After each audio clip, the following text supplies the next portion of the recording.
La primera modificación que se le hace al ciclo, que eso es lo que van a ir viendo con el ingeniero y conmigo también, las distintas modificaciones al ciclo básico de compresión de vapor y cómo va cambiando el coeficiente de operación con cada componente que se le puede aumentar. Lo que vamos a ver es el ciclo de compresión de vapor con un intercambiador de calor. Vamos a ver cómo afecta aumentar un intercambiador de calor eh, al ciclo de compresión. Bien, antes de comenzar, recordando un poco lo que vimos en la anterior clase, la teoría de la anterior clase. En la anterior clase vimos el ciclo inverso de Carnot, que es el origen del estudio del ciclo de refrigeración.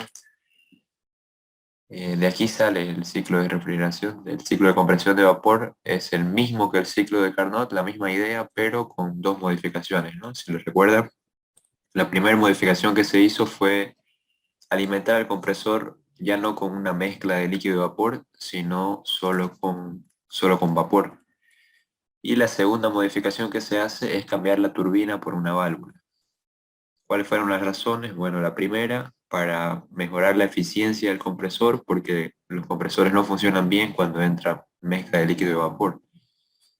Otra razón es alargar la vida útil del compresor, evitar que las fugas de lubricante, porque si entra agua al compresor, si entra líquido, perdón, si entra líquido al compresor, puede arrastrar el lubricante y acelerar el desgaste, puede dañar las válvulas.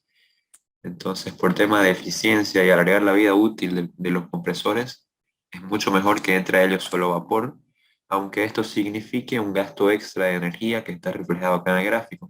Este triángulo se llama triángulo de recalentamiento y representa la cantidad de trabajo, la cantidad de energía extra que tiene que ser suministrada al compresor para poder comprimir desde vapor saturado hasta vapor recalentado.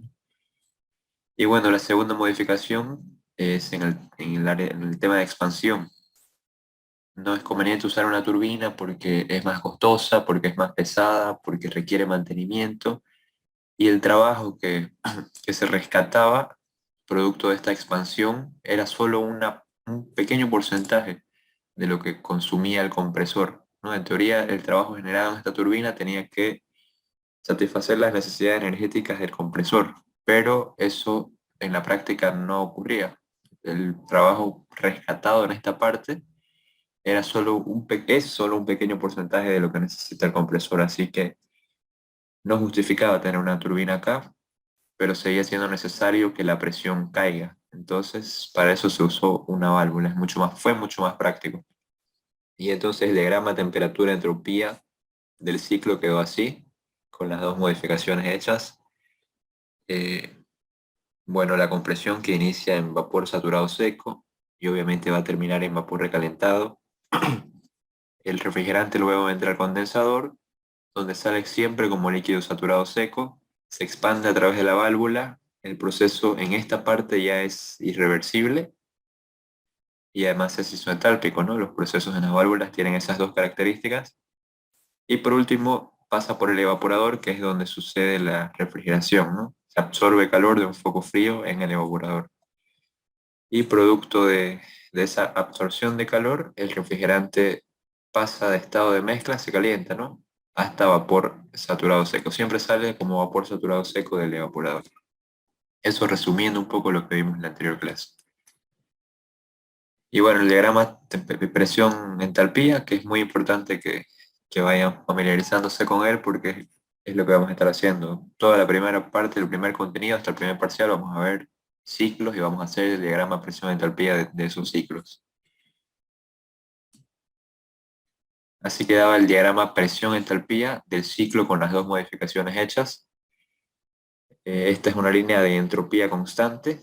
Recuerden que nosotros asumimos que las compresiones son procesos ideales, es decir, que son adiabáticos y además isoentálpicos.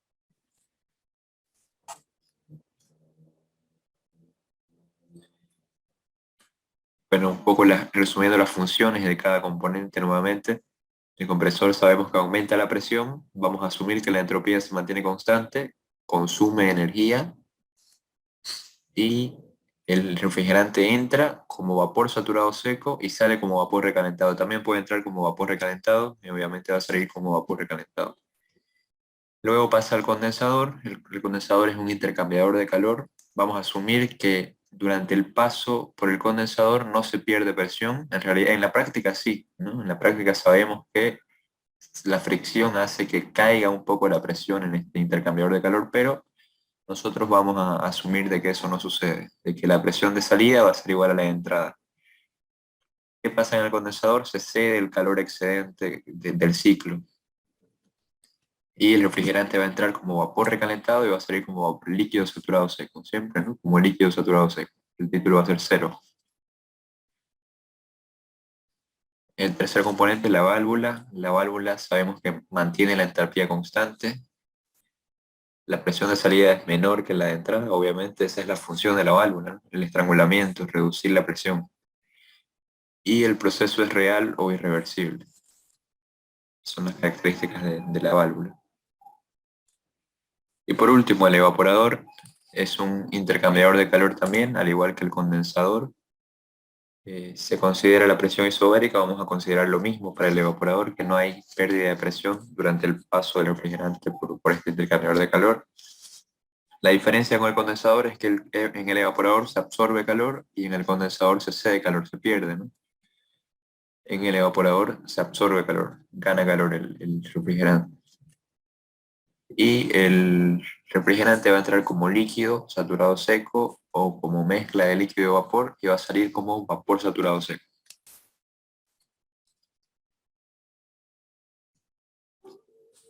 Eh, bueno, otro detalle importante es que los símbolos de las válvulas, ¿no? Siempre cuando usemos una válvula para la expansión de un líquido, es decir, en este caso debería estar en este gráfico esta válvula con el círculo y la X. Siempre que por la válvula circule el líquido saturado seco o líquido sudafriado y obviamente salga mezcla, si entra líquido saturado seco o líquido sudafriado, va a salir una mezcla de líquido y vapor. Siempre que se use para expandir un líquido, vamos a usar este símbolo. Y cuando se use para el estrangulamiento de un vapor, vamos a usar este como una corbatita. ¿Y qué va a pasar cuando entre vapor saturado seco o vapor recalentado? Va a salir siempre vapor recalentado, ¿no? Esos son dos detalles importantes en cuanto a los símbolos de la válvula. Entonces aquí lo correcto sería que esta válvula sea como la primera, ¿no? Con un círculo y una X. Luego vamos a ver un diagrama bien hecho, ¿no? Con el símbolo correcto. Y bueno, algunos de los conceptos importantes que vimos ya en la anterior clase, esto ya lo vimos, que era efecto refrigerante, la cantidad de calor absorbido en el evaporador por unidad de masa del refrigerante. Y para nosotros es igual a la diferencia entre la entropía de salida y de entrada en el evaporador, ¿no? Que es donde se absorbe calor. Sus unidades son kilocalorías por kilogramo. Capacidad de refrigeración es la cantidad de calor extraída por unidad de tiempo y esta es su ecuación, ¿no? Flujo másico por efecto refrigerante. Eh, sus unidades son también sus unidades son kilocalorías por minuto. Esta ecuación es muy importante, sobre todo cuando queremos definir el flujo másico, ¿no? Para eso la usamos en la anterior clase. Un enunciado puede darles la capacidad del evaporador y les puede pedir que determinen el flujo másico y bueno, ahí usamos esta ecuación. Esta equivalencia de unidades, este factor para convertir las unidades también ya lo usamos. Una tonelada de refrigeración equivale a 50,4 kilocalorías por minuto.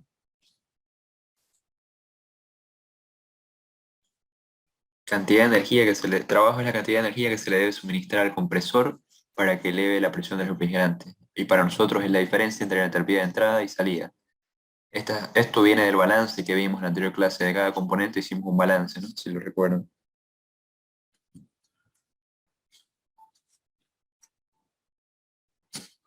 La potencia es la energía suministrada al compresor por unidad de tiempo. Y por último, el coeficiente de operación, que vimos que es el cociente entre el efecto refrigerante y el trabajo de compresión. Y lo que hace es indicar la efectividad del sistema, ¿no? Es decir, la cantidad de calor que se logró extraer sobre el gasto de energía. Así se mide la eficiencia de nuestro sistema, porque el objetivo es extraer calor. Y para eso tenemos que suministrar la energía que consume el compresor. Y generalmente la ecuación que vamos a usar es esta del medio. Flujo másico por efecto refrigerante sobre flujo másico por trabajo de compresión.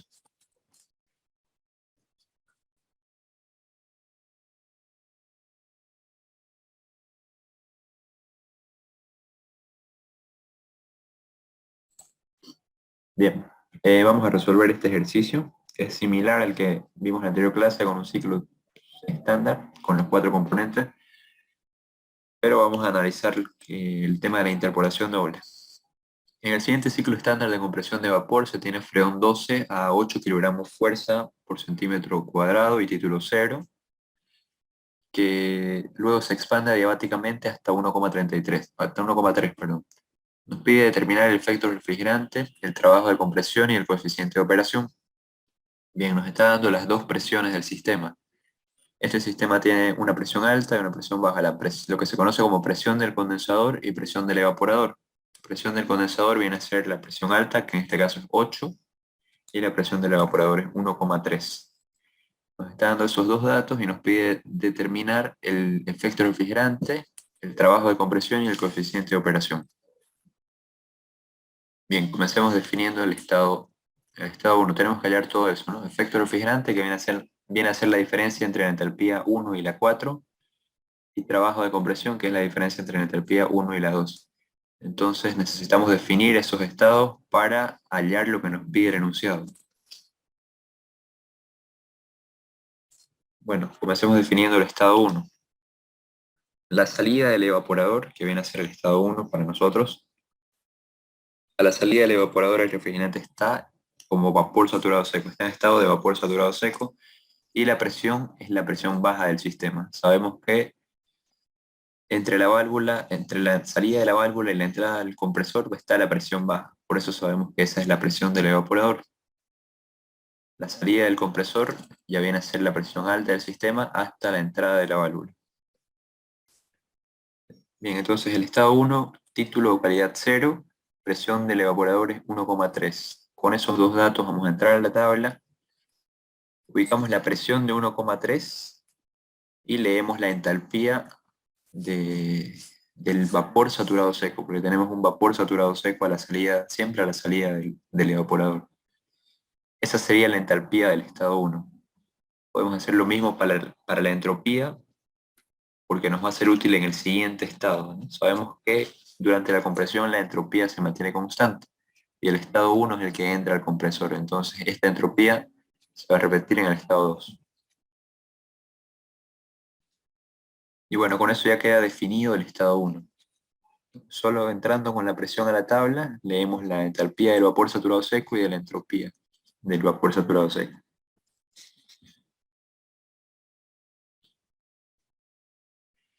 Bien, para el estado 2 tenemos la presión a la salida del compresor va a ser de 8 y la entropía que va a ser igual a la del estado 1. Primero vamos a hacer por el método gráfico, el método que vimos en la anterior clase. Entramos a la tabla con la presión es de 1,3, puede estar aproximadamente ahí. Aquí está la presión de 1, aquí la presión de 1,4. Esta era la campana, ¿no es cierto? Y acá está la entalpía, los valores de entalpía. Lo que hacemos es entrar con la presión y ubicar el estado 1, que está sobre la línea de vapor saturado seco. El estado 1 está sobre la línea de vapor saturado seco en este caso, a la presión de 1,3. Aproximadamente en ese punto estaría el estado 1.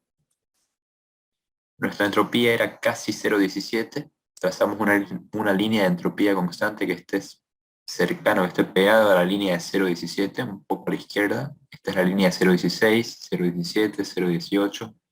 Entonces casi sobre la línea de 0,17 está nuestra entropía.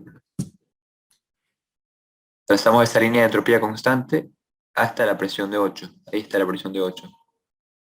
6, 8, 10, 14. Entonces sobre la línea de presión de 8 trazamos una línea horizontal y hacemos que choque con nuestra línea de entropía constante, y en ese punto va a estar el estado 2. Y por último, trazamos una línea vertical y leemos el valor que nos interesa, que es el dato de la entalpía, es el que necesitamos para el balance de energía. La entalpía 2 sería igual a 49,5 kilocalorías por kilogramo, o puede ser 49, está un poco a la izquierda de 50, aquí está el valor de 50, 40, 50, y cada dos líneas verticales, que se pueden ver un poco, representan una unidad entre 40 y 50 y 20, ¿no? Entonces, aproximadamente eso es el valor de la entalpía con el método gráfico. Ahora vamos a verificarlo, vamos a hacer una interpolación doble. Esta es la tabla de freón recalentado. El problema con estas tablas es que las presiones están un poco distanciadas, ¿no? Entonces, generalmente hay que hacer esta interpolación doble y toma mucho más tiempo que hacerlo con el método gráfico, pero obviamente es más preciso.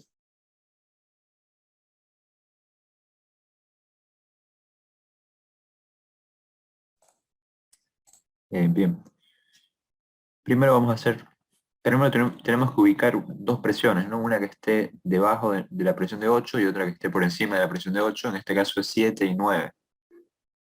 No está la presión de 8 en la tabla. Nuestra entropía es 0,169. Tenemos que buscar valores que sea uno que sea mayor y otro que sea menor a 0,169. Primero con la presión de 7. Empezamos con la presión de 7. Nuestra entropía está entre esos dos valores. Y bueno, va a estar en medio de esos dos valores. Interpolando nos sale que la entalpía que le corresponde a ese valor de entropía para la presión de 7 es 49,32. Hacemos lo mismo para la presión de 9,84. Ubicamos un valor inferior, otro superior y interpolamos. Para la presión de 9,84, la entalpía que le corresponde a ese valor de entropía es de 50,79. Y bueno, hay que hacer una última interpolación, ya utilizando el valor que nos interesa, que es el de la presión de 8. Con los dos valores de entalpía que hallamos, el de 49,32, porque esos son los valores originales de nuestra entropía. Ese valor de 49,32 le corresponde a la presión de 7, el de 50,79 para nuestro valor de entropía le corresponde a 9,84. Ubicamos el valor de nuestra presión que está entre esos dos valores e interpolamos. El valor de entalpía que le corresponde a la presión de 8 es de 50,034, 50, digamos. Bastante cercano al que encontramos con el método gráfico, entonces no se pierde tanta exactitud y se ahorra bastante tiempo. Pero ese sería el proceso para interpolar.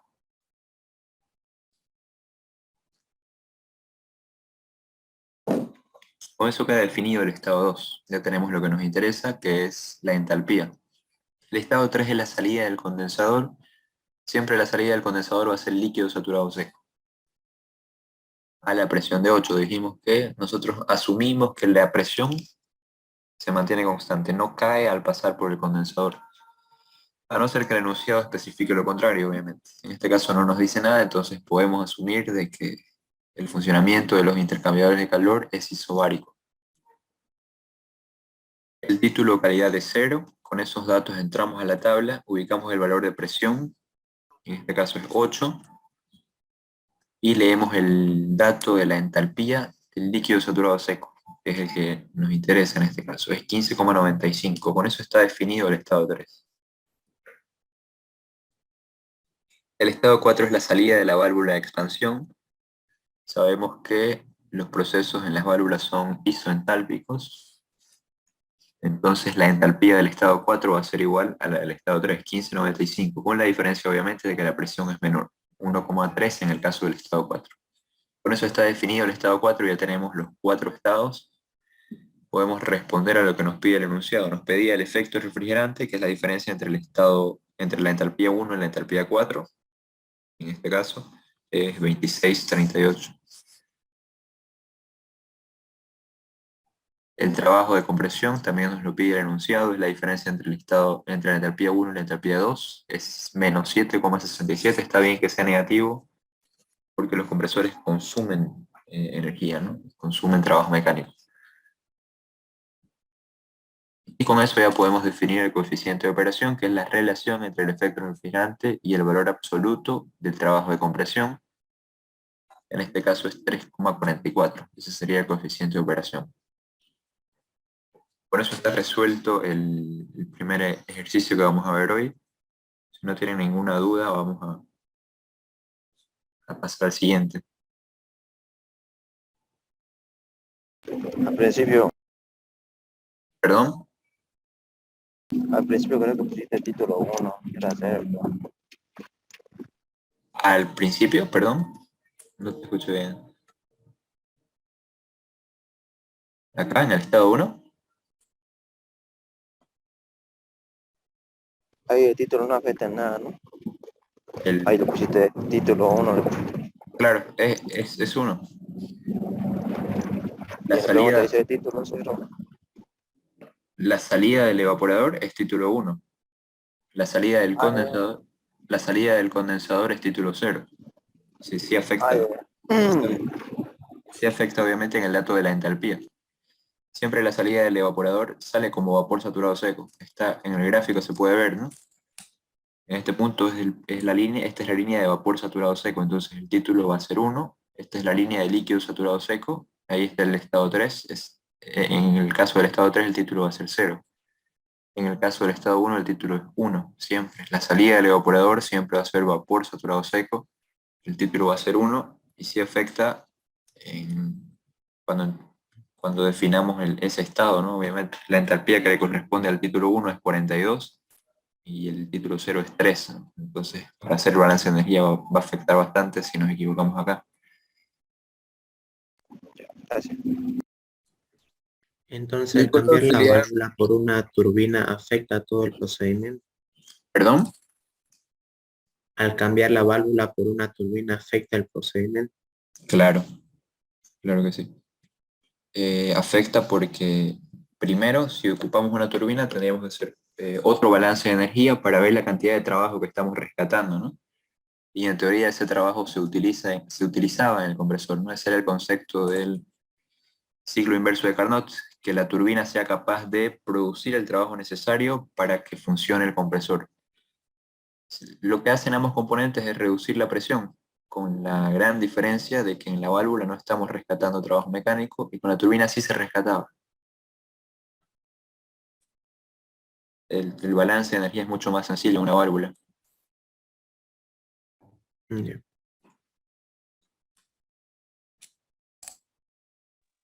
Oh, sí, disculpe, ¿ese gráfico nos lo da el enunciado o ocupamos para todos los ejercicios? Este de acá, el del ciclo, eh, Los dos. el de presión entalpía nosotros tenemos que construirlo, ¿no? En teoría, en base al gráfico del ciclo que sí te lo puede dar el enunciado, o hay algunos casos en que solo te da el enunciado y vos tenés que ir interpretando y haciendo el ciclo en base a lo que entendás del enunciado, ¿no? Vamos a ver eso cuando se aumenten componentes, cómo va afectando y dónde va cada componente.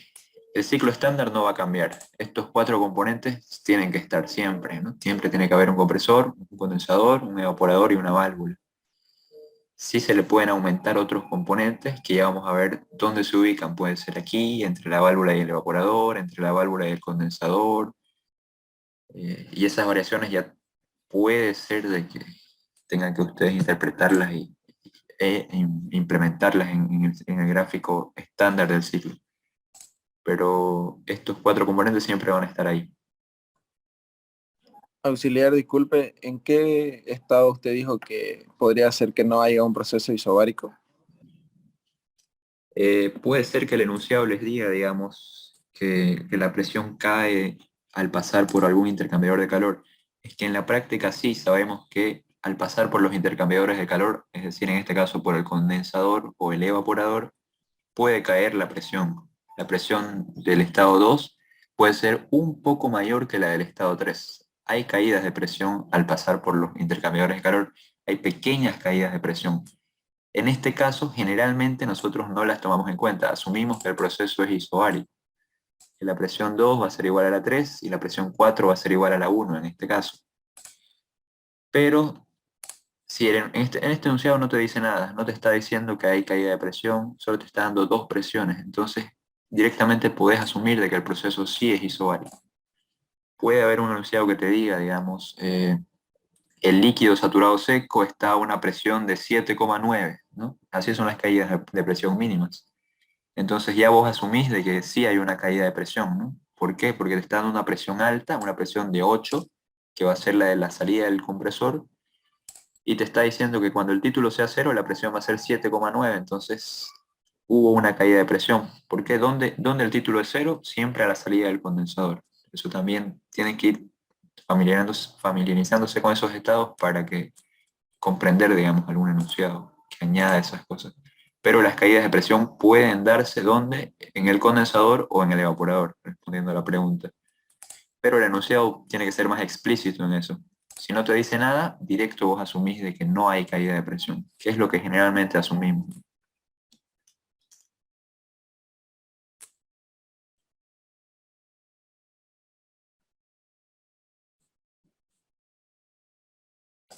Si no hay otra duda, avanzamos. Rápido. ¿Ok? Bueno, les decía que hoy vamos a ver cómo cambia el ciclo aumentando un intercambiador de calor. Eso es lo que vamos a ir analizando hasta el primer parcial, este mismo ciclo, pero con distintos cambios, ¿no? Cómo puede mejorar la eficiencia o el funcionamiento del ciclo. No siempre va a mejorar el coeficiente de operación. A veces por un tema de mejor funcionamiento se añaden componentes. Vamos a recordar un poco una clasificación de los intercambiadores de calor, ¿no? En esta clasificación sabemos que existen dos, los intercambiadores de calor de contacto y los intercambiadores de calor de pared. Algunas características de los intercambiadores de calor de contacto son que los fluidos se mezclan, siempre los fluidos se van a mezclar para intercambiar calor. Y bueno, obviamente en este caso se usa para fluidos que sean iguales, pero que estén a distintas condiciones de temperatura, perdón. Porque se van a mezclar. Como se van a mezclar, generalmente se prefiere que sea el mismo componente que se está mezclando, ¿no? Existe alta transferencia de calor, obviamente porque entran en contacto los dos fluidos. Su construcción es simple y de bajo costo, porque solamente esta pared tiene que ser adiabática, ¿no? En teoría, nada más.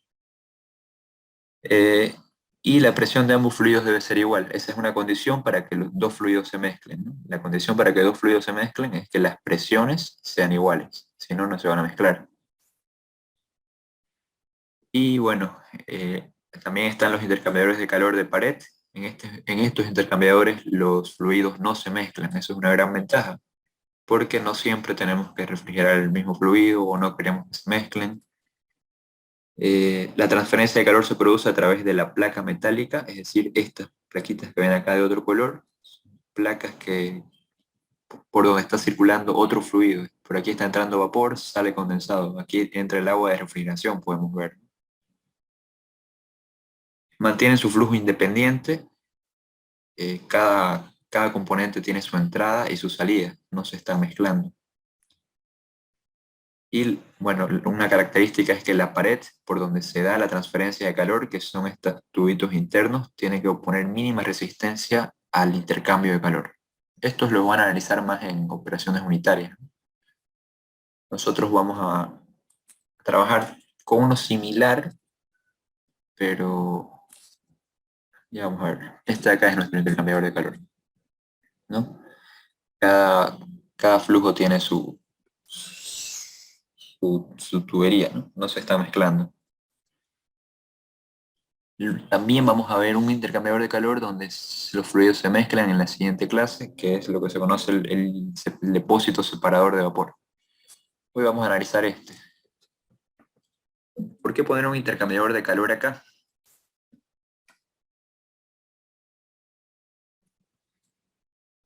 Nosotros lo que hacemos que intercambia de calor es el condensado que sale del condensador y el vapor saturado seco que sale del evaporador. Con esto logramos que el líquido saturado que sale del condensador se enfríe y el vapor que salga del evaporador se va a recalentar, ¿no? En este gráfico se puede ver, este era nuestro gráfico original, en este punto salía La salida del condensador era líquido saturado seco y la del evaporador era vapor saturado seco. Aumentando este intercambiador de calor, así queda nuestro gráfico. Ya vemos cómo va cambiando. ¿Por qué queda así nuestro gráfico? Está intercambiando calor la salida del condensador y la salida del evaporador. Al intercambiar calor, lo que va a suceder es que ese líquido saturado seco que sale del condensador se enfríe y el vapor saturado seco que sale del evaporador se recaliente. Uno está absorbiendo calor y otro está ganando calor, ¿no?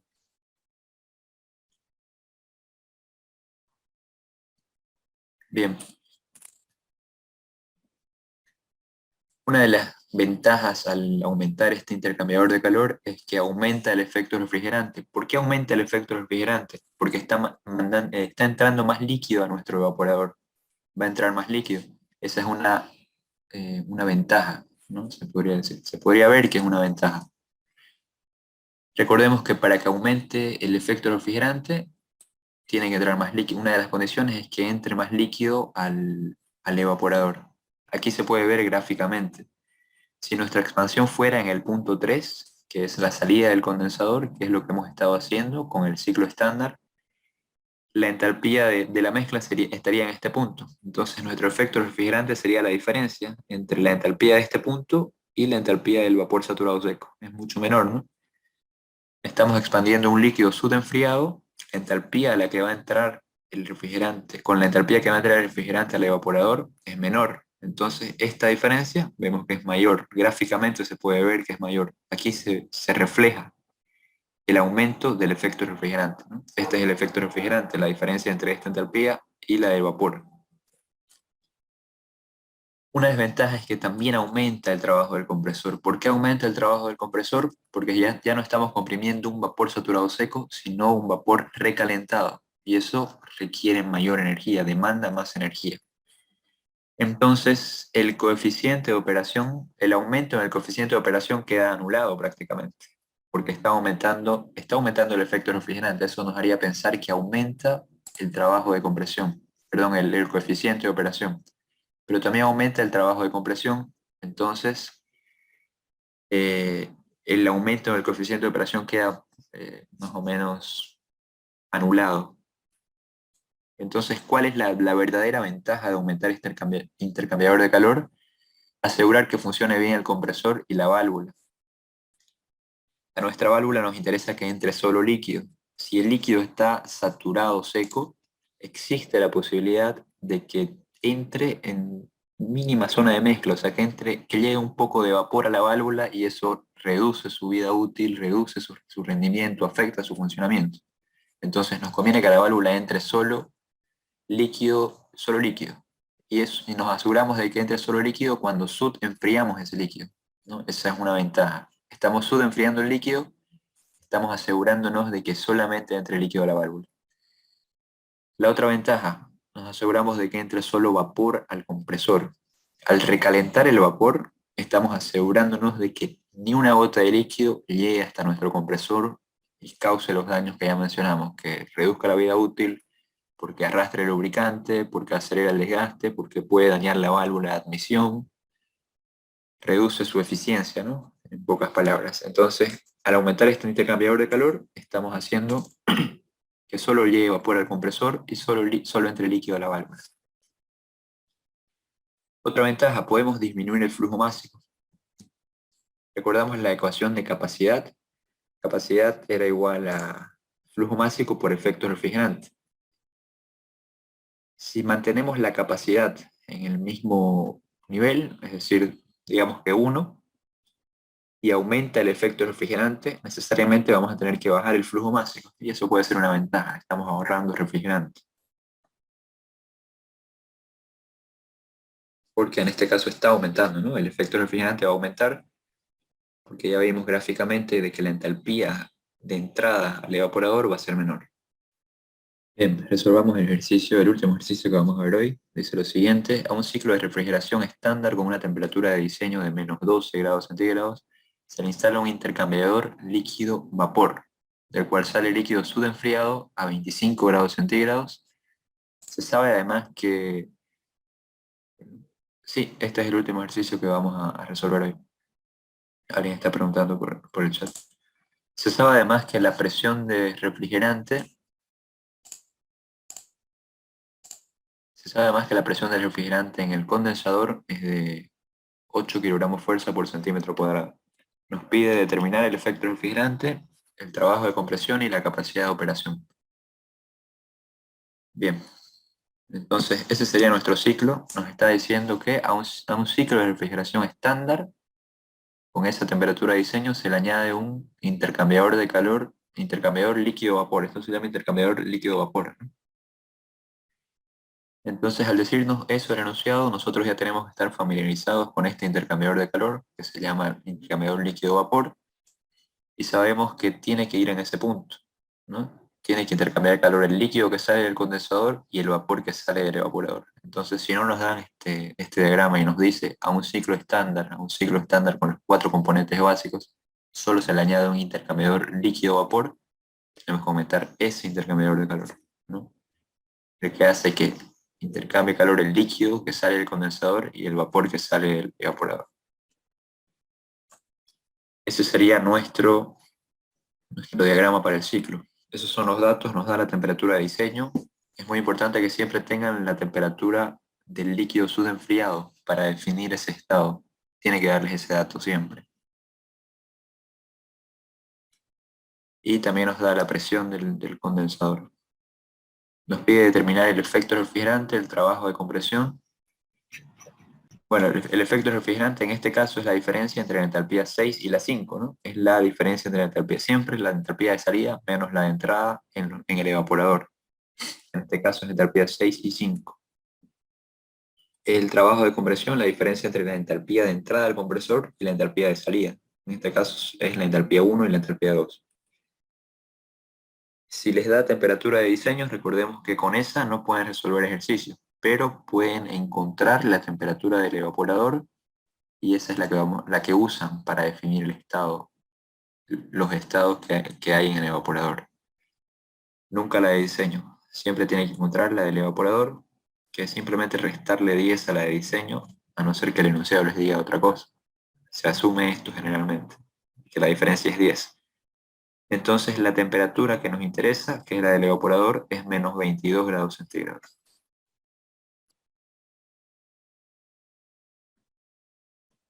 Bien, podemos empezar definiendo el estado 3, o si quieren también podríamos empezar definiendo el estado 6, porque son estados definidos, es decir, conocemos que aquí va a haber vapor saturado seco y aquí líquido subenfriado.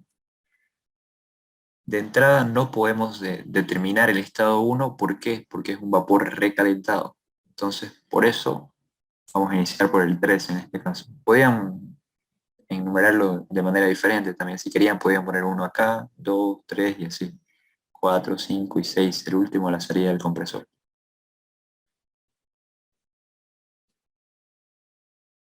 Era menos confuso tal vez así, ¿no? Si aquí iba el 1, acá el 2 y así, más correlativo. Pero bueno, no importa mucho qué número le pongan al estado. Tenemos todo para definir el estado 3. Conocemos la presión a la que funciona el condensador, es de 8. Y sabemos que siempre a la salida del condensador, el título de calidad va a ser 0, sale el líquido saturado seco. Entonces, ubicamos la presión en la tabla de Fredón saturado y leemos el valor de la entalpía del líquido saturado seco, que es la que nos interesa, 15,95. Esa sería la entalpía 3, no la entalpía 1. Bien, vamos al estado 4. ¿Qué está pasando en el intercambiador de calor? Está intercambiando calor el líquido subenfriado y el vapor saturado seco. Al intercambiar calor, lo que está sucediendo es que el líquido el líquido saturado seco, perdón, se va a subenfriar. ¿Por qué? Va a perder calor, ¿no? La temperatura a la que va a salir ese líquido es de 25, nos lo está dando el enunciado. A un intercambiador líquido-vapor del cual sale líquido subenfriado, ahí nos está diciendo además que sale líquido subenfriado a 25 grados centígrados. Nos está dando la temperatura del estado 4, la temperatura a la que sale el líquido del intercambiador de calor. El líquido sudafriado en este caso es 25 grados centígrados. Entonces, con esa temperatura vamos a entrar a la tabla de saturación. No tenemos tabla de freón sub-enfriado. Si tuviéramos, la usaríamos esa directamente. Pero sabemos que las tablas de saturación también nos sirven para definir estados de sub-enfriamiento, entrando con el valor de la temperatura. En este caso es 25, tenemos que interpolar entre 21 y 26. Y leemos el valor de la entalpía del líquido saturado seco para esa temperatura, entrando siempre con la temperatura para definir estados de sub-enfriamiento, ¿no? La entalpía 4 entonces sería 1426, luego de hacer la interpolación entre 21 y 26. Con eso queda definido el estado 4.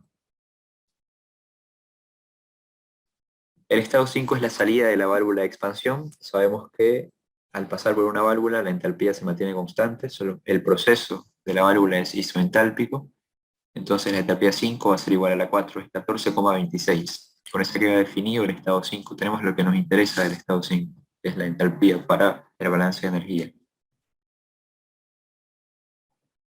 Sigamos. El estado 6. El estado 6 es la salida del evaporador en este caso. Tenemos la temperatura a la que está funcionando el evaporador, es de menos 22, la encontramos con la temperatura de diseño. Y sabemos que a la salida del evaporador el refrigerante va a estar en estado de vapor saturado seco, es decir, el título o calidad va a ser 1. Con eso entramos a la tabla, ubicamos el valor de la temperatura y leemos el valor de la entalpía del vapor saturado seco, que es la entalpía del estado 6, sería 42,44. Ese es el valor que nos interesa. También podemos determinar la presión. La presión a la que está funcionando el evaporador es 1,41, 1,4. Con eso está definido el estado 6, ¿no? Solamente entrando con la temperatura, leemos el valor de la entalpía del vapor, porque a la salida del evaporador el refrigerante está como vapor saturado seco. El título es 1, ¿no? Bien, sigamos. Ahora tenemos que analizar qué pasa en el intercambiador de calor para poder definir el estado 1.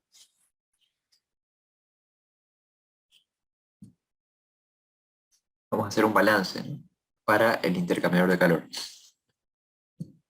Estamos asumiendo que esta es nuestra frontera termodinámica, más allá de las paredes del intercambiador de calor. Es decir, lo que no estamos analizando qué está sucediendo adentro, por eso vamos a decir que el intercambio de calor es cero, porque en realidad con el ambiente exterior no hay intercambio de calor, ¿no?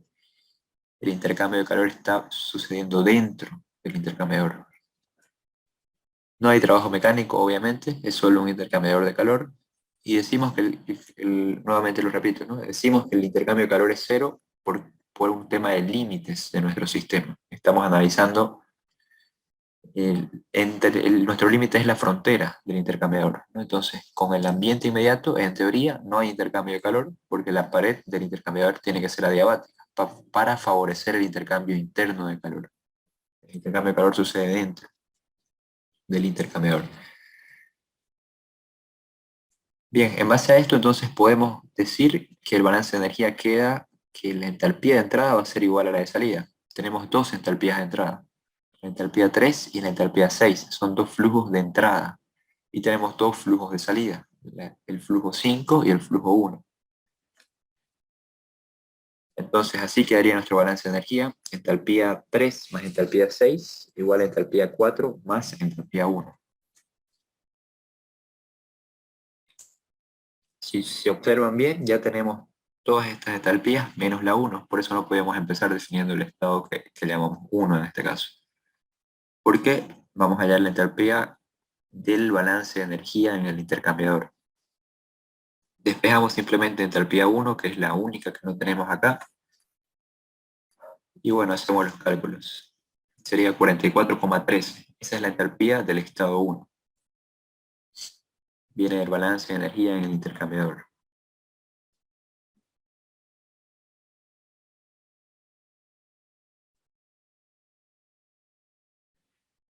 Bien, un dato que nos interesa tener del estado 1 es la entropía, ¿no? el estado 1 es el que va a ingresar al compresor. Sabemos que en el compresor la entropía se va a mantener constante. No hay otra forma de saberlo que entrando a la tabla y haciendo la interpolación correspondiente, en este caso, porque estamos hallando la entalpía de un balance, ¿no? No sabemos exactamente en qué punto está este vapor recalentado. Siempre para definir estados de vapor recalentado es un poco problemático. En este caso estamos hallando la entalpía de un balance de energía, porque no sabemos en qué punto de recalentamiento está nuestro refrigerante para entrar a alguna tabla. No tenemos el dato de la entropía, no tenemos ningún dato. Pero podíamos hacer este balance, que es el único camino que teníamos. Ahora, para definir el estado 2 es necesario ayudarnos con la entropía. Para hallar la entropía del estado 1, que va a ser la misma del estado 2, vamos a usar la tabla. La presión del estado 1 es 1,4, es la presión del evaporador todavía, la presión baja del sistema. Con eso vamos a entrar a la tabla y vamos a ubicar un valor de entalpía que esté entre nuestro valor de 4413. Sería 4462 y 4383. Esas son las entalpías que le corresponden. Pueden hacer la interpolación. La entropía del estado 1 sería 0,1764. Con ese dato ya podemos definir el estado 2 de manera gráfica o interpolando si lo prefieren. En este caso vamos a usar el gráfico. Ya tenemos la entropía del estado 2 y conocemos la presión del estado 2, que tiene que ser 9. Tiene que ser 8, ¿no? Bueno, no puedo evitarlo acá porque se me va a mover todo, pero la presión del estado 2 tiene que ser la presión alta del sistema, que es 8 para este caso. Lo que hacemos siempre, entramos con la presión y ubicamos el estado 1. En este caso es un vapor recalentado, no va a estar sobre la línea de vapor saturado seco, obviamente. Aquí está la presión de 1,4, ubicamos la entropía, que era 0,1764. Aquí está la entropía de 0,17, aquí de 0,18, entonces más o menos entre esas dos líneas va a estar nuestro valor de entropía, que es 0,176, digamos. Aproximadamente ahí va a estar el estado 1. Ahora ubicamos el estado 2, va a estar a la presión de 8 sobre esa línea, obviamente trazando previamente nuestra línea de entropía constante. Nuestra línea es 0,176, nuestra entropía es 0,176. Va a estar entre el valor de 0,17, que es esta línea de acá, y 0,18, que es la de acá. Estas son las líneas de entropía constante. Entonces, más o menos en el medio de esas dos, un poco más apegado a la línea de 0,18, va a estar nuestra entropía de 0,176. Ahí va a estar el estado 2. Trazamos una línea vertical y podemos leer el valor de la entropía 2, que es 51. Aquí está el valor de 50. Un poco a la derecha está el valor de la entropía 2. Podemos asumir de que es 51, 50,5, 52 si quieren. Puede haber cierto rango aceptable. Al ser un método gráfico, cierto rango de error que es aceptable. Con eso ya definimos todos los estados y podemos encontrar lo que nos pide el enunciado, que es el efecto refrigerante, el trabajo de compresión y la capacidad de operación. El efecto refrigerante en este caso es la diferencia entre la entalpía 6 y la 5. La entalpía 6 es la salida del evaporador y la 5 es la entrada. El efecto refrigerante es 26,49. El trabajo de compresión es la diferencia entre la entalpía 1 y la 2. El trabajo de compresión va a ser menos 6,87. Es negativo porque el compresor consume trabajo, ¿no? Consume energía. Y, bueno, por último, el coeficiente de operación, que es la relación entre el efecto refrigerante y el valor absoluto del trabajo de compresión. Es 3,86.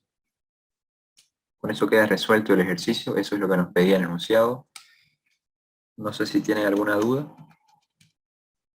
Si no hay ninguna pregunta, entonces con eso terminamos por hoy. Voy a